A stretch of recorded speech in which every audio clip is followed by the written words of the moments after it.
First of all, thank you everyone. Thank you TEDx, the entire team of TEDx, DCAC, and everyone out here for calling me for this auspicious occasion of TEDx. So, दोस्तों, like you know that I'm an actor and a storyteller. तो मैं आप लोगों को आज दो कहानियाँ सुनाने वाला हूँ. एक जो रियल है और दूसरी जो फिक्शन है. तो पहली जो कहानी है वो कहानी है विश्वास की, भरोसे की, हिम्मत की और एक बेहतर कल की. तो पहली कहानी उस इंसान की है जिसका जन्म एक छोटे से शहर जमशेदपुर में हुआ था और जो बचपन से ही बड़े ख्वाब देखा करता था. सो जो ये इंसान आज आपके सामने खड़ा है, इसका जन्म 24 मार्च 2014, मतलब आज से ठीक 5 साल और 2 दिन पहले हुआ था. This was the day I lost my dad. My entire world just flipped in the very next day. इससे पहले सब कुछ मेरे लाइफ में बिल्कुल परफेक्ट चल रहा था. पढ़ाई कंप्लीट हो गई थी. मुंबई जो मेरे बचपन का सपना था, मैं वहां एक्टिंग सीख रहा था. तो gymming, diet, rehearsals, training, everything was exactly the way I wanted. छोटे शहर के लोगों की एक खासियत होती है, आने से पहले उनको लगता है जैसे वो एक्टर बन चुके हैं, हीरो है, अपने शहर के वो हीरो होते हैं. तो मुझे भी लगता था कि कोर्स कंप्लीट होते ही सीधा मैं 1-2 मूवी तो साइन करने ही वाला हूं. But I never knew that life was planning a different game for me then. All these while I was practicing for a bouncer, and all of a sudden life threw a groupie. My dad was diagnosed with cancer while I was pursuing my acting course. I wasn't aware of it as he strictly ordered everyone in my family कि इसे ये बात कोई नहीं बताएगा. मेरा बेटा अपनी जिंदगी जीने गया है, इसे जीने दो. Like Shahrukh sir says about his father, even I strongly believe that my dad was one of the most successful failure I've ever seen in my life. I've always seen him struggling, despite him born in a very rich family. He was a very innocent and a decent man. मतलब मेरे सामने वो हमेशा एक confident और एक bold पिता का रोल प्ले करते और वहीं मेरी माँ के सामने एक छोटे से बच्चे की तरह हर सिचुएशन में घबरा जाते. And that's why I consider my mom to be one of the strongest lady I've ever seen. She was his backbone और उनको किसी भी सिचुएशन में कभी हारने नहीं देती. And that's why I call her the Iron Man of my life. यकीन मानिए मेरी माँ दिल नहीं जिगर रखती है. तो I grew up seeing the struggle of my parents and the small little things that they used to do for me. इसलिए वो सीरियसनेस मेरे अंदर बचपन से थी. बहुत पैशनेट था चीज़ों को लेकर. Till the time I lost my dad. So my entire world just went upside down in the very next day. मैंने लोगों को एक दिन में बदलते देखा. Being the only child was very tough. मुझे अपना कोर्स बीच में छोड़ना पड़ा और घर वापस जाना पड़ा क्योंकि माँ अकेली थी. मम्मी की तबीयत खराब हो रही थी, so I had to stay with her. So I stayed with my mom for a long time. I came back to Mumbai after 8 months, but then things had changed a lot. Mumbai को वापस आने था क्योंकि सपने पूरे करने थे और जमशेदपुर जैसे छोटे शहर में एक्टिंग का तो कोई भी स्कोप नहीं है. जब मैं वापस आया मुंबई 8 महीने बाद तो बहुत चीजें बदल गई थी. I had gain weight. Acting बिल्कुल भूल चुका था. कॉन्फिडेंस बिल्कुल जीरो थी. जीरो क्या, माइनस में थी. The same Swaraj was very confident when he came to Bombay, that confidence was no more. और आखिरी जो सबसे इंपॉर्टेंट बात थी, पैसों की जबरदस्त तंगी. और मैं इन सब चीज़ों से जूझ ही रहा था. मतलब I was just struggling how to cope up with myself. मैं कैसे चीज़ों को करूं. So there was a very tough battle between my survival versus my dream. And in order to fulfil my dream I had to stay in Mumbai. और मुंबई में रहने के लिए मुझे पैसे कमाने बहुत ज़्यादा ज़रूरी थे. तो उसके लिए मैंने सारी चीज़ें की. मतलब मैं जिम में ट्रेनर बना. मैं लोगों को पर्सनल ट्रेनिंग देता था. कॉल सेंटर में नौकरी की. 2-3 इवेंट में एज अ बाउंसर गया. मतलब जहां से भी मुझे पैसे मिलते मैं वो काम करता और करने को रेडी था. मुझे याद है एक बार मेरे पास सिर्फ 100 रुपए बचे थे मेरे पास और पैसे ही नहीं थे और पैसे की बहुत ज्यादा जरूरत थी. So for once I also decided to become a male prostitute because then someone offered me 20,000 for an hour. Wow, मतलब यार 1 घंटे के लिए 20,000 नॉट बैड. खाली दिमाग शैतान का घर होता है. और उस वक्त दिमाग ने कहा कि हाँ बोल देते हैं, कौन देखने आ रहा है. लेकिन पता नहीं, दिल नहीं माना. जब भी मैं ऐसे सिचुएशन में पड़ता या कभी भी हिम्मत हारता था या फिर लगता था कि अब चीजें नहीं हो पाएगी, मुझे मेरे पापा की वो आखिरी बातें याद आती जो उन्होंने मुझे फोन पर कही थी कि बेटा कभी हारना मत. और पता नहीं ये सोचते ही मेरे अंदर वो वापस एनर्जी आ जाती थी और मैं वापस उसी जोश और उसी जील से काम करने लगता. So this was happening in my life, and like now I very strongly believe that God purposely puts you in such situation because only you have the courage to face it. सबके life में ऐसी चीजें नहीं आती है. तो मैंने यही सोचा शायद कुछ मकसद हो सकता है उनका, तभी मैं आज ये सिचुएशन में हूँ. So I was coping up in that very way. लेकिन कभी कभार हालत इतनी ज़्यादा बुरी हो जाती थी कि सारा मोटिवेशन आपका चला जाता है. लाख मोटिवेशनल वीडियोस देख लो, लोगों से बातें कर लो, इंस्पिरेशन ले लो, but there is no one. That energy has to come from within. तो वो चीज़ें नहीं हो पा रही थी. लग रहा था कि अब मुंबई छूटने वाला है. उसी दौरान मैं अपने सर से मिला जिनसे मैंने एक्टिंग की ट्रेनिंग ली थी. OP sir and Paresh sir are the two faculties जिनसे मैंने सीखी है, बोथ आर एनएसडी. सो उनसे जाकर मैंने बोला सर मुंबई मुझे बहुत परेशान कर रही है, मैं रह नहीं पा रहा हूँ, मैं क्या करूँ. So the great thing that he share was, Swaraj अगर मुंबई में रहना है तो फाइनेंशियल स्टेबल होना बहुत जरूरी है और इसके लिए तुम्हें काम करना चाहिए. जॉब करो और साथ साथ ही एक्टिंग को जिंदा रखने के लिए डू थिएटर्स, ताकि तुम्हारी एक्टिंग भी बरकरार रहेगी और तुम कुछ अच्छा काम भी कर लोगे. So finally I joined a corporate firm, so things became little better. Financial stability तो आ गई थी और एक्टिंग की भूख को खत्म करने के लिए मैंने थिएटर ज्वाइन कर लिया. So I did expensive theatre for almost 4.5 years without getting any recognition. So then I used to work 18 to 20 hours a day, just in one single belief कि करते हैं, एक ना एक दिन मेरा टाइम आएगा. मैं उसी उम्मीद में लगा हुआ था. But one day I realized that I'm not getting what I want. I'm not getting recognition. I'm not getting appreciation. लोग मुझे जानते नहीं हैं. थिएटर से मुझे बहुत लिमिटेड लोग ही देख पा रहे थे, but what about the mass?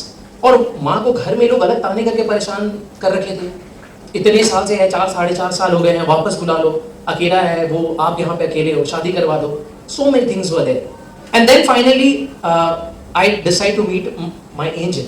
So I'll tell you, whenever you're in your most difficult phases, just remember the fact that God will send few of the angels in your life who will take you out from all the difficult situation and who will guide you the way. So my very first angel in my life was my room partner Dev. So he's not there. उसने मुझे message किया, वो नहीं आ पाया. So Dev was my very first angel जो मुझे मुंबई में मिला. He was my roommate. Back then मेरे पास बिल्कुल पैसे नहीं थे, बहुत परेशानी होती थी, तो देव मुझे अपने छोटे भाई की तरह रखता. So from Malad to Andheri there's a distance of 12 kilometers. तो मैं 12 किलोमीटर पैदल चल जाता था ऑडिशन देने के लिए. पैसे थे क्या करता. कई बार ऐसा होता कि देव अपनी बाइक मुझे दे देता और वो पब्लिक ट्रांसपोर्ट ले लेता और दोस्तों के साथ चल जाता कि स्वराज पैदल जाएगा. खाने को पैसे नहीं थे तो डाइट नहीं मेंटेन कर पाता था और डाइट जरूरी थी रखना, तो इस वजह से मैं खाना कम खाता था. तो देव कई बार ऐसा करता कि वो खाना ज्यादा बना देता और हर रोज मुझे सुबह में ऑफिस जाने से पहले बोलता कि स्वराज खाना खा लेना यार, थोड़ा ज्यादा बन गया है. He knew that I'll never ask money from him. तो इस तरह देव ने मुझे बहुत साथ दिया. तो जब ये थिएटर वाला दौर गुजरा और जब मैंने डिसाइड कर लिया कि यार ये लंबा दौर हो चुका है, मुझे कुछ करना चाहिए, I met the second angel of my life. उस नेम इज महक मिर्जा प्रभु. सो महक एक बहुत अच्छी स्टोरी टेलर है, बहुत लोग आप लोग जानते भी होंगे उन्हें. तो उनसे मैं 1.5 साल पहले एक शो के दौरान मिला था. And I don't know, she saw something in me. उनको मेरे अंदर एक स्पार्क दिखी and she thought that I can also become a great story teller. She always insisted me to do story telling. तो फाइनली जब मैं उनसे मिला, मैंने उनको अपनी पहली स्टोरी नरेट की, भूख. तो मुझसे ज्यादा वो एक्साइटेड थी जब मैं उनको ये नरेट करा था. And I never knew that I had a writer in me, और मुझे कोई भी आइडिया नहीं था कि मैं लिख भी सकता हूँ. टिल भूख happened in my life. So I narrated her the story and she was very confident that this is gonna be a hit. Swaraj आप लिखो इस पर. I was very sceptical, but all because of her help I wrote this story book and I performed it at the Habitat. After the video was out, Buddy Bits, which is another great social platform, featured it to their own channel. And since then things got changed just in a day. एक दिन में, मतलब जो recognition के लिए मैं 4.5 साल से struggle कर रहा था, और दूसरे ही दिन में मेरे पास इतने सारे messages थे inbox में कि मुझे समझ में नहीं आता कि मैं respond किसको करूँ किसको ना करूँ. वो एक दिन में सारी चीजें मिल गई. As an artist, I am sure many of you would also agree that we go through a lot of emotional shift. हम एक state of mind में कभी नहीं रहते हैं. कभी इस mood में है तो अगले ही पल दूसरे mood में चले जाते हैं. And I was struggling with so many things in my life. मतलब एक young औरत जिनकी उम्र सिर्फ 47 साल थी, जिन्होंने अपने पति को खो दिया, उनके लिए मुझे बहुत से रोल प्ले करने थे. उनके लिए मुझे उनका बेटा बनना था, उनका पति बनना था, उनका दोस्त बनना था. मुझे अपने करियर को संभालना था, घर को देखना था. पापा जो रिस्पॉन्सिबिलिटीज छोड़ के गए थे, जो रिलेशंस छोड़ के गए थे, उनको आगे चलाना था. So there was a hell lot of thing that I was going through, and it was very very difficult at times. So I used to get mentally exhausted. और लगता था कि यार I actually need a shoulder. I need a person whom I can rely on, whom I can share my feelings, who can actually guide me the way. And because of that, I ended up being in few relationships, which I feel today was an incorrect decision made at a very wrong time. I won't call that they were bad, but things didn't work. और मैंने सारे hopes छोड़ दिए कि यार अब ये है कि अब सच्चाई ये है कि आपको खुद ही से अपने कुएं को खोदना है, खुद ही पानी निकालना है, खुद ही पीना है.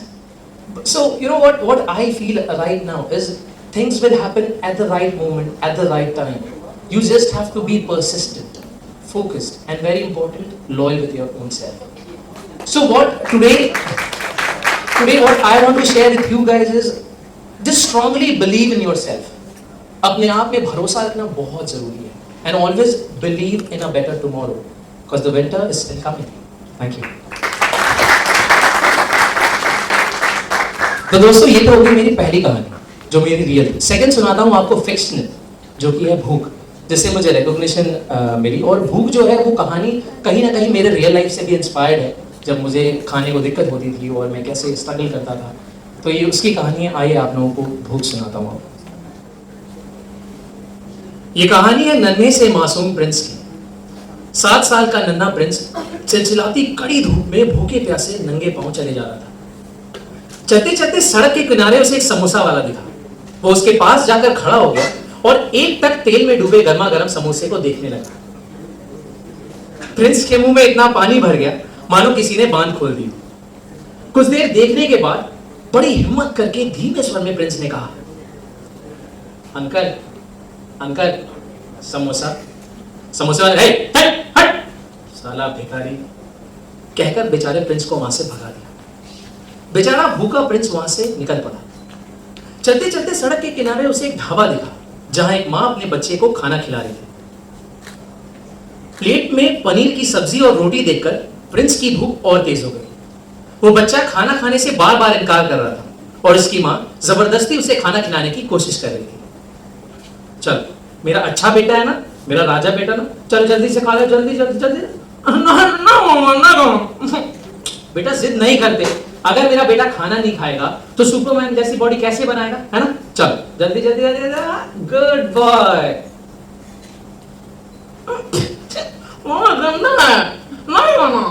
बेटा ऐसे नहीं करते. चल जल्दी खा.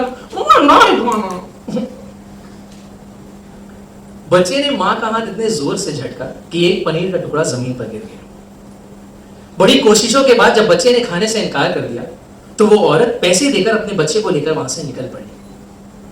प्रिंस की भूख अब बढ़ती जा रही थी और आखिरकार सब्र का बांध टूट पड़ा. उसके पैर खुद ब खुद उस टेबल की ओर बढ़ने लगे और प्रिंस ने टेबल के पास जाकर उस जमीन पर पड़े पनीर के टुकड़े को उठाया और जैसे उसने अपने मुंह में डाला, उस ढाबे के वेटर ने उसे पकड़ लिया. साला चोरी करता है, चोरी करता है.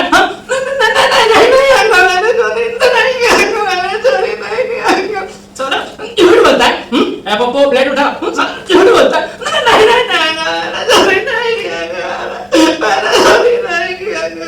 छोड़ दो.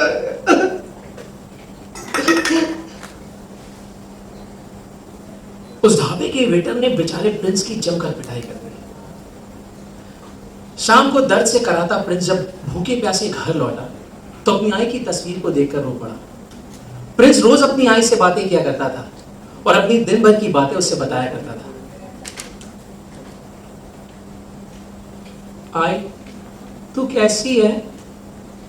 पता है आई, आज मैं दिन भर घूमता रहा, घर घर जाके सबसे पैसे मांगता. कोई गाली देकर भगा देता तो कोई भिखारी बोलकर दुत्कार देता. चलते चलते थक गया था आई पता है भूख से ना पेट दर्द कर रहा था तो मैंने ना वो पनीर का टुकड़ा खा लिया. तुझे पता है आई, आज ना मुझे सड़क के किनारे एक ढाबा दिखा जहां एक माँ अपने बच्चे को खाना खिला रही थी. उसके बच्चे ने सारा खाना ऐसे ही छोड़ दिया आई, सारा खाना ऐसे ही छोड़ दिया. जब वो लोग चले गए ना आई तो मुझसे रहा नहीं गया और मैंने ना वो पनीर का टुकड़ा खा लिया। नहीं नहीं आई, तेरी कसम मैंने प्लेट से नहीं खाया आई। प्लेट से खाता तो वो चोरी होता ना आई। तेरी कसम आई, मैंने चोरी नहीं की, मैंने चोरी नहीं की आई। तुझे पता है आई, उस वक्त मुझे बड़ी तेरी याद आई। तू कैसे मुझे खाना खिलाया करती थी, मेरे पीछे पीछे भागा करती थी।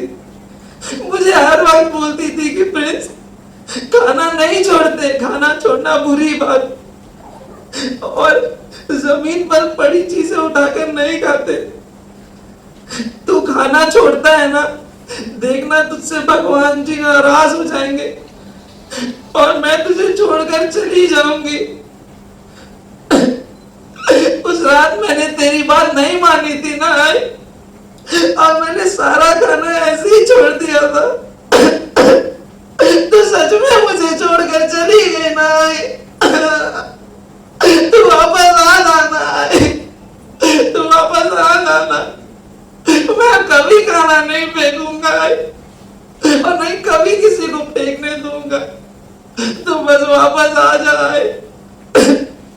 तुझे पता है आई, उस ढाबे के वेटर ने मुझे बहुत मारा, उसने मेरा हाथ भी मरोड़ दिया आई। देखना आई, यहाँ मारा, यहाँ मारा, यहाँ भी मारा है। तो वापस आ जाना है। मैं तेरे हाथों से खाना खाना चाहता हूँ, तेरे गोद में सर रखकर चैन से सोना चाहता हूँ। तू वापस आ जाए, तू वापस आ जाए, तू वापस आ जाए, तू वापस आ जाए, तू वापस।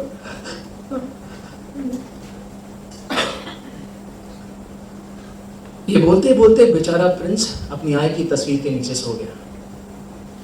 इस घटना को आज 20 साल हो गए। 20 साल बाद प्रिंस आज एक स्टार्टअप का फाउंडर है। उसकी कंपनी का बस एक ही मकसद है, बचे हुए खानों को गरीबों तक पहुंचाना। उस दिन प्रिंस ने कसम खाई थी कि अपने जीते जी वो कभी किसी को खाना बर्बाद नहीं करने देगा, और ना ही वो खुद करेगा। प्रिंस कई सालों से कई भूखों का पेट भरते आ रहा है, और उसकी कंपनी का नाम है भूख, जो कि मेरी कहानी का शीर्षक है। Thank you.